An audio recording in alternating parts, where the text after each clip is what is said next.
जिंदगी ही चलने का नाम है और चलता हुआ ही आदमी आगे बढ़ता है। और जो पाथ है जिंदगी का वो इजी नहीं है। वो हर पाथ में आपको बीच बीच में स्ट्रगल आएगा, रुकावटें आएंगी और तब जाके किसी एक लेवल पे आप पहुंच पाते हो। प्रोफेशन से मैं सर्जन हूं। मेरा जन्मस्थली कोटा है, राजस्थान। मैं अभी as a surgeon, laparoscopic surgeon, जिसको मैं अपने काम को एक अच्छा अंजाम देने की कोशिश करता हूँ। अभी भी मैं लर्निंग स्टेज में रहता हूँ ताकि नई की नई चीजें, टेक्नोलॉजी इस सी ग्रेड सिटी में, सीकर में, जो कि ए ग्रेड सिटी से सी ग्रेड सिटी में उन लोगों को मिल सके, ताकि वो दिल्ली बॉम्बे नहीं जा सके, ताकि छोटे से अमाउंट में उनका काम हो सके। यही मेरा मकसद रहता है।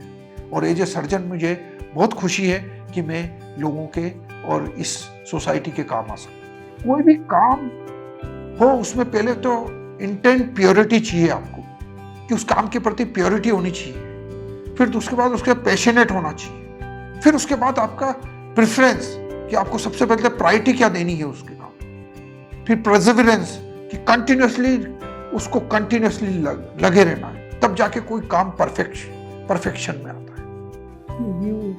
प्रेजेंट मूवमेंट में, टोटल प्रेजेंट मूवमेंट में रहोगे तो आपको उस समय स्थिति में रहने से आपको आगे की सॉल्यूशन ऑटोमेटिकली मिलेगा आपको। हेलो फ्रेंड्स, मैं डॉक्टर जितेंद्र कचोलिया। प्रोफेशन से मैं सर्जन हूं। मेरा जन्मस्थली कोटा है, राजस्थान। कोटा से मेरी जर्नी चालू हुई। कोटा से मैं अपने पेरेंट्स के साथ, भवानी मंडी एक बहुत छोटी सी जगह है, वहाँ से मेरी पढ़ाई चालू हुई है। 11th क्लास तक मैंने वहाँ पे पढ़ाई करी है। फिर मैं जयपुर महाराजा कॉलेज में मैंने फर्स्ट ईयर का एग्ज़ाम देके फिर मैंने पीएमटी फाइट करी और पीएमटी फाइट करके मेरा सिलेक्शन पीएमटी में हुआ। और उसके बाद मैंने आरएनटी मेडिकल कॉलेज उदयपुर से मैंने एमबीबीएस करा, एमएस करा। ये जर्नी बहुत ही खूबसूरत थी। अलग तरह का अनुभव रहा है कि कैसे मानव की सेवा कर सकता है, किस भाव से उसको इस फील्ड में आना है, और जो मानवता का जो दर्द है, शारीरिक दर्द, उसको एक एज ए डॉक्टर मैं कैसे कम कर सकता हूं। इस दौरान मुझे उस शिक्षा में मिला। मुझे फिर अवसर मिला गवर्नमेंट में जॉब करने का। एसके हॉस्पिटल में मैंने 15 साल सर्विस करी। उसके बाद मैंने अपना रिटायरमेंट लिया। रिटायरमेंट लेके फिर मैं प्राइवेट सेक्टर में आया, जिसमें मुझे अच्छे से अच्छा काम करने को मिला, एक अच्छा इंसान बनने को मिला। मैं अपनी जर्नी में उस काम को आनंद लेता रहा और लोगों के दर्द को कम करता रहा। इस बीच मेरे 2 बच्चे हैं। एक मेरी डॉटर सबसे बड़ी है, जो कि जर्मनी में साइंटिस्ट है।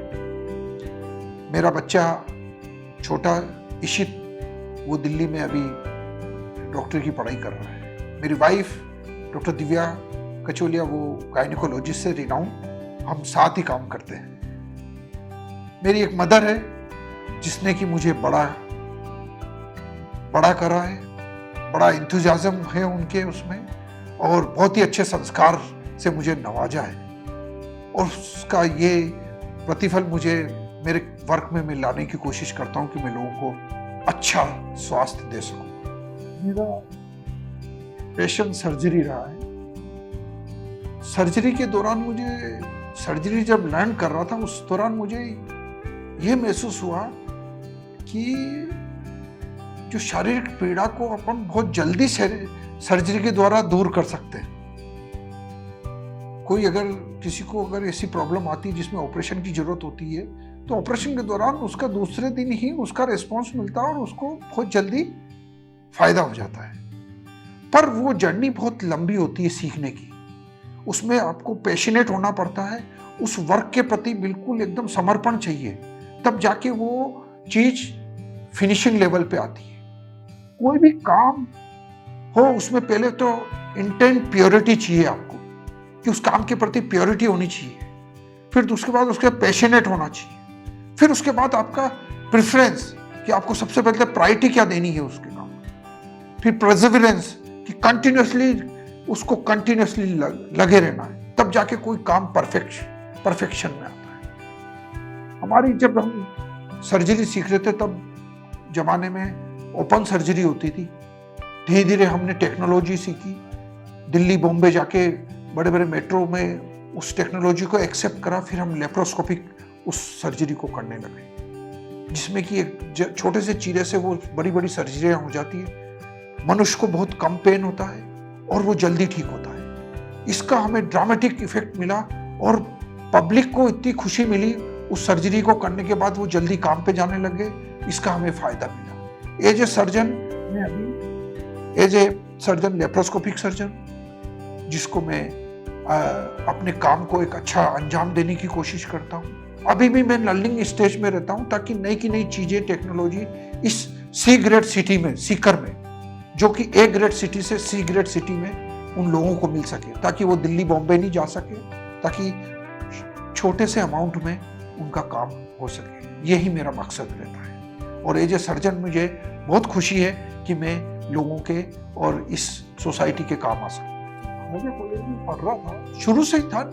9th क्लास में जब हमें सब्जेक्ट लिया जाता था बायोलॉजी, तो बायोलॉजी सब्जेक्ट लेने का मतलब ये था कि लोग भाई डॉक्टर ही बनेगा। लोगों का मोटिवेशन, लोगों का एक्सपेक्टेशन ही मुझे ये करने को प्रेरित करता है कि नहीं, डॉक्टर पेशा बहुत ही अच्छा है, नोबल प्रोफेशन है। मैं उस मार्ग पे चलता रहा, पर इसका आउटपुट मुझे पता नहीं था। परंतु एक ये था कि लोग मुझे इस रूप में देख रहे हैं, तो मुझे वो चीज बनना है। तो मैं उस मार्ग पे चलता रहा, स्टेप बाय स्टेप चलता रहा। और जब मैं अपने आप को जब मेडिकल कॉलेज की एंट्रेंस में पाता हूँ, तो मैं कहता हूँ कि यही मेरा मकसद था, मुझे यही बनना था। तो इसलिए, और जब लोगों की पीड़ा दूर करने लगा, तो मैंने कहा तो असली मकसद ही यही है ह्यूमन बीइंग का, कि दूसरों की पीड़ा को कम करना। यही मेरा पब्लिक ही मोटिवेशन रहा।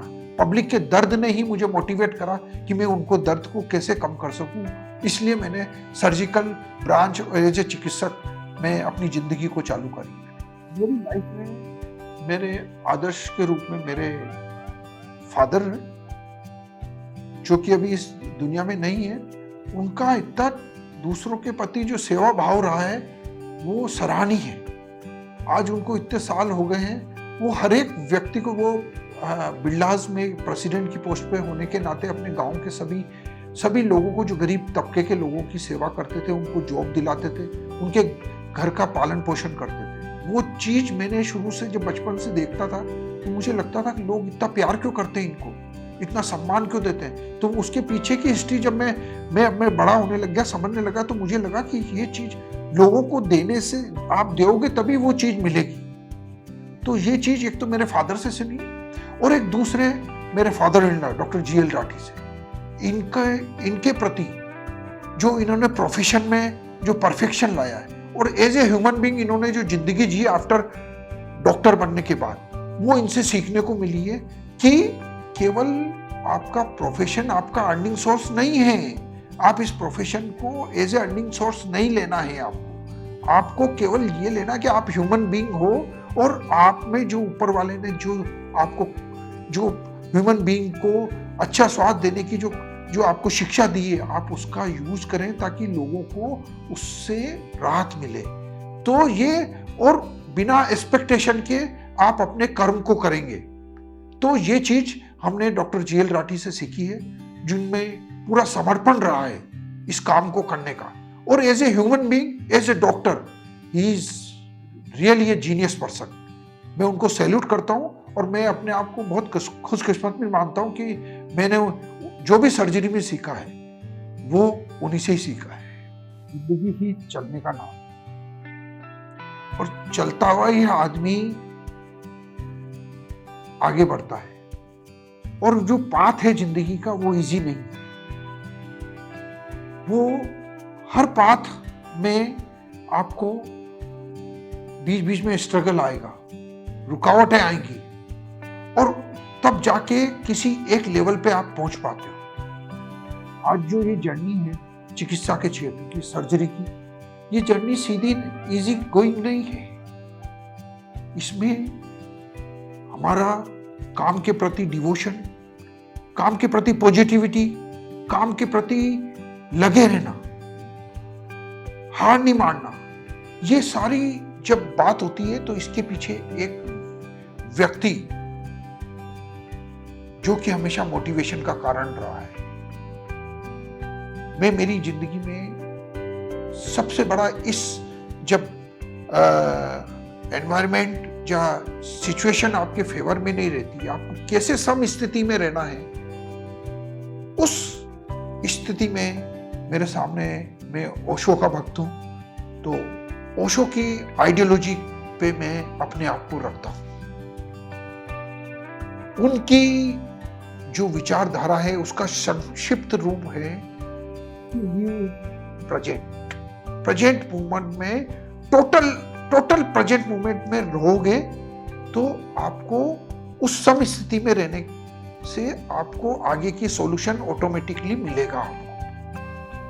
तो प्रेजेंट मूवमेंट में मुझे जब भी जैसे भी सिचुएशन होती है उसमें मुझे अपने आप मोटिवेशन मिलता है उनकी बातों से, उनके साहित्य से, कि मुझे अभी किस स्थिति में अपने आप को रखना है, और उस बातों से मुझे एनर्जी मिलती है और वो एनर्जी ही मैं उस सिचुएशन, जो भी अनफेवरेबल जो सिचुएशन होती है उसका सामना करने की मुझे शक्ति मिलती है। और ऐसी स्थिति में मैं अपने आप को, अपने व्यवहार को भी सम रख पाता हूं। फाइनल एमबीबीएस में था तब मेरे फादर एक्सपायर हो गए और मैं अपना इकलौता लड़का उनका, कमाने वाला कोई नहीं। उस स्थिति में मैंने अपने आप को अपनी मदर के साथ एकदम दृढ़ निश्चय करके आगे बढ़ने का एक जज्बा उठाया। उसमें मेरी मदर ने बहुत मेहनत करी, अपने आप को मुझे गिराया नहीं, अपने आप को मोटिवेट करा कि नहीं, आगे बढ़ना है। जो चीज, जो सिचुएशन हो चुकी है उसको अपन सुधार नहीं सकते, आगे उनके नाम से तुम क्या कर सकते हो वो करके बताना है। उस सिचुएशन में एक बार तो ऐसा लगा कि आगे कुछ हो नहीं पाएगा, परंतु मेरी मदर की वजह से मुझे मोटिवेशन मिला और मैं उस सिचुएशन को फाइट कर पाया। और वो सिचुएशन ऐसी थी कि फादर के जाने के बाद हम 10 साल नीचे आ गए थे हमारी ग्रोथ से। उसमें वापस अपने आप को एक एक कदम उठाया। उसमें मेरी वाइफ का भी बहुत बड़ा रोल है, दिव्या का, जिसने मिलके, साथ में मिलके हम आज इस स्थिति पर पहुंचे कि हम हर सिचुएशन को, अपने बच्चों को, परिवार वालों को, सोसाइटी को हम कुछ दे सकते हैं। दोस्तों, मेरे जीवन की एक ऐसी घटना है जिसने मुझे झिझोर कर रख दिया एकदम। रात का समय था, पेशेंट इमरजेंसी में आया, देखा मैंने, देखा तो उसका भाई ये तो ऑपरेशन की कंडीशन है। घर वालों को बताया भी कि ऑपरेशन की कंडीशन है। उसका बच्चा था, उसकी वाइफ थी और उसका ट्रीटमेंट तो चालू करा। फिर मैं आगे वाले उस पेशेंट को देख के आगे वाले पेशेंट पे पहुंचा तो बाप बेटे दोनों बात कर रहे हैं कि भाई ये पैसा तो है ही नहीं अपने पास, ये ऑपरेशन का खर्चा कैसे होगा। उसका बाप कहता है कि पैसा नहीं है तो फिर ठीक है, मर जाऊंगा, क्या हो गया, पैसा नहीं है तो फिर क्या है। ये बात मैं दूसरे पेशेंट को देख रहा हूं, मेरे कान में पड़ती है और मैं वापस बैक होता हूं और वापस उसके पास जाता हूं, उसको देखता हूं और डीपली बाय सोल उससे कनेक्ट होता हूं और उसके बच्चे से, उसकी वाइफ से कनेक्ट होता हूं। तब पता चलता है कि ये तो हैंड टू माउथ है और इनके पास तो पैसा नहीं है। और वो बात मुझे झिझोर के रख देती है कि वो कहता है कि नहीं ठीक है, पैसा नहीं है तो मैं मर जाऊंगा। मैं उसी दिन उसका इलाज करता हूं, उसी रात उसका ऑपरेशन करता हूं, बिना चार्जेस में, बिना उसके, और वो पेशेंट 5-7 दिन मेरे पास रहता है और वो ठीक होके जाता है। इससे मुझे सीख मिली है कि as a doctor, as a surgeon, मुझे पैसा किसी को दर्द देके कमाना नहीं है। पैसा कमाना है तो दुआ उनसे ही कमाना है, किसी को दर्द देके नहीं कमाना है। ये मुझे सबसे बड़ी सीख मिली है मेरी लाइफ की, और मैं पूरी कोशिश करता हूं मेरे इस जर्नी में भी कि किसी को दर्द नहीं दूं। मेरे प्रोफेशन से, मेरे काम से किसी को दर्द नहीं। इस जिंदगी का अभी जो जितनी भी जर्नी रही है अभी तक की, उसमें एक बात जरूर समझ में आई है कि हर एक व्यक्ति का सबसे इंपॉर्टेंट जो पहलू है वो उसका स्वास्थ्य है। और स्वास्थ्य के लिए कोई बड़ी चीजें लेने की जरूरत नहीं है। आपको शारीरिक रूप से स्वस्थ रहना है। शारीरिक रूप से आप कैसे स्वस्थ रहें? आप नॉर्मल वे में चलना फिरना, हल्का फुल्का एक्सरसाइज करना, सात्विक खाना खाना, ये बहुत जरूरी है। ये तो खाने की बात हुई। फिजिकल, थोड़े बहुत फिजिकल एक्टिविटी करना, एक अच्छे साहित्य से जुड़ना, अच्छा साहित्य जो कि आपके मेंटल लेवल को एक स्वस्थ माइंड दे सके। जिंदगी चारों तरफ बहुत घेरी हुई, चारों तरफ सब तरह की वैरायटी ऑफ पीपल है, सबकी वैरायटी ऑफ थिंकिंग है। तो ऐसी स्थिति में आपको आपका जो साहित्य, एक अच्छा साहित्य पढ़ोगे, वो एक सबसे बड़ा दोस्त है, और वो आपको उभार के लाएगा, और वो ही आपको अच्छा स्वास्थ्य दे सकता है। पहली बात। दूसरी बात, आपकी फैमिली। फैमिली में माँ बाप, बच्चे, भाई बहन, इसका बहुत बड़ा रोल है। इन लोगों से बहुत ही शक्ति मिलती है आपको, आपके काम को, आपके व्यवहार को वैल्यू मिलती है। आपकी फैमिली की वैल्यू से ही आपकी वैल्यू होती है, आप इसको इग्नोर नहीं कर सकते। और तीसरा, आपका अपना कोई भी प्रोफेशन, उसमें आप पूरा समर्पण लेके काम करें, पूरा अपना 100% दें उस प्रोफेशन को। जब ये तीनों चीजें होगी ना, चौथी चीज आपको अपने आप ही चेहरे पे चमक आ जाएगी। आपको फिर किसी की जरूरत नहीं। बहुत मिनिमम छोटी छोटी चीजें हैं। आज डिजिटल मीडिया हो रहा है, अपन बैठते हैं, घर में बैठते हैं, घर के 5 जने, सबके हाथ में मोबाइल है, कोई कम से कम इंटरेक्शन है, सब अपने मोबाइल में कनेक्टेड है। तो ये डेवलपमेंट नहीं है।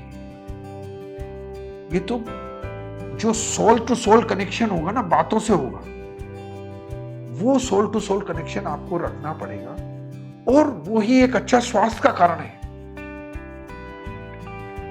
और एज ए चिकित्सक मेरा यही है कि आपको कम से कम चिकित्सक की जरूरत पड़े। 90% आपके हाथ में है स्वस्थ रहना।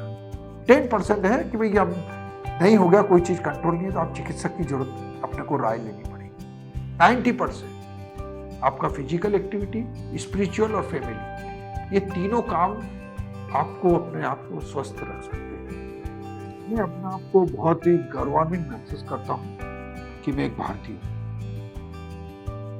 और पूरा भारत वर्ष में इतना दम है कि सब तरह की जातियां, सब तरह के लोगों को वो अपने दिल में समाये हुए हैं।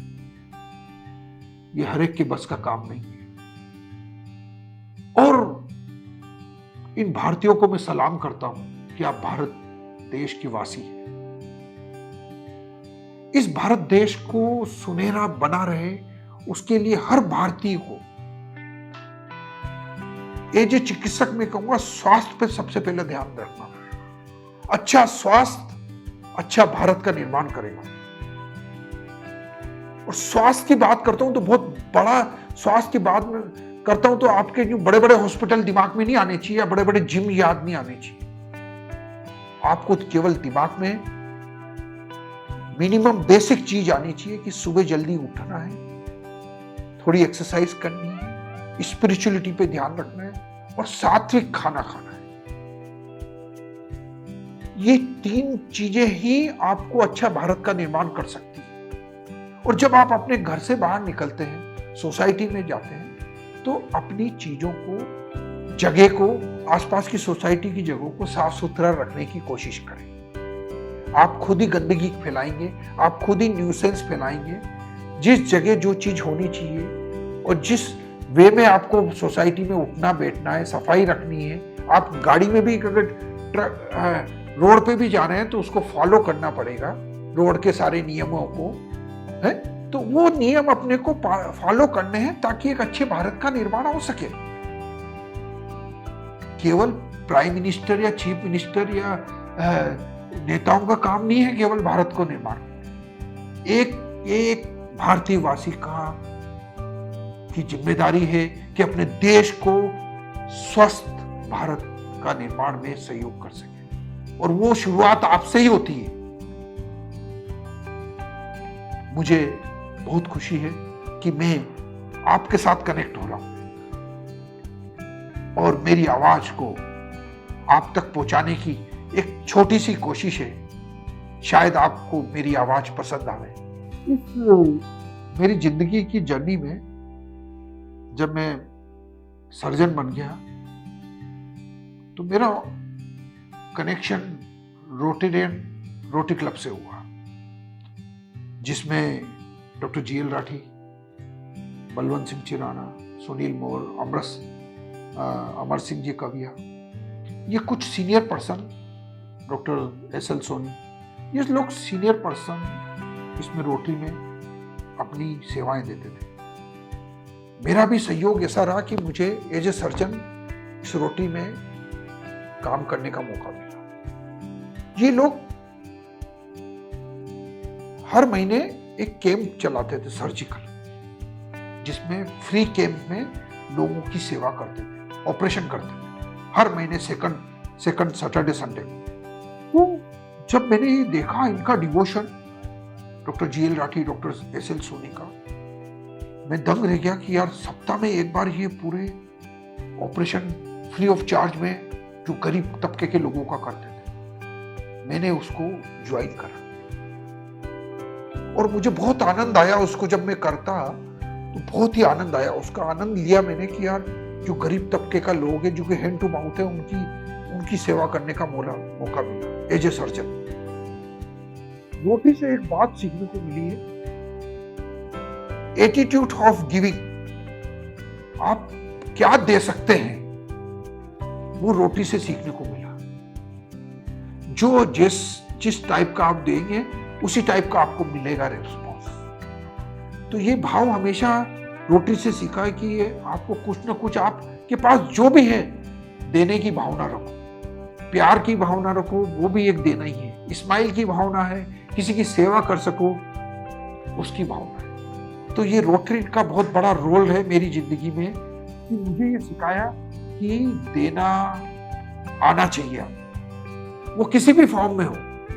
उसके लिए पैसे की जरूरत नहीं है, प्यार की, सेवा की, समय की। और आज तो समय सबसे बड़ा इंपॉर्टेंट चीज है। आप किसी को समय देते हो ना, वो सबसे बड़ा महत्व चीज है कि कोई आदमी या कोई व्यक्ति आपको समय दे रहा है, वो बहुत बड़ी बात है। पैसे से ज्यादा समय की वैल्यू है। तो रोटरी में अभी भी हूं मैं, और पिछले 20 साल से हूं, और काफी हमने we enjoy the Rotary. As a Rotarian मैं गर्व महसूस करता हूं, और मुझे ये रोटरी के ज्वाइन करने का ही मकसद ये मिला कि मैं गरीबों के काम आ सकूं। बहुत ही मेरे लिए गर्वान्वित की बात है कि मैं एज ए रोटेरियन यहाँ काम कर रहा हूँ। Thank you very much.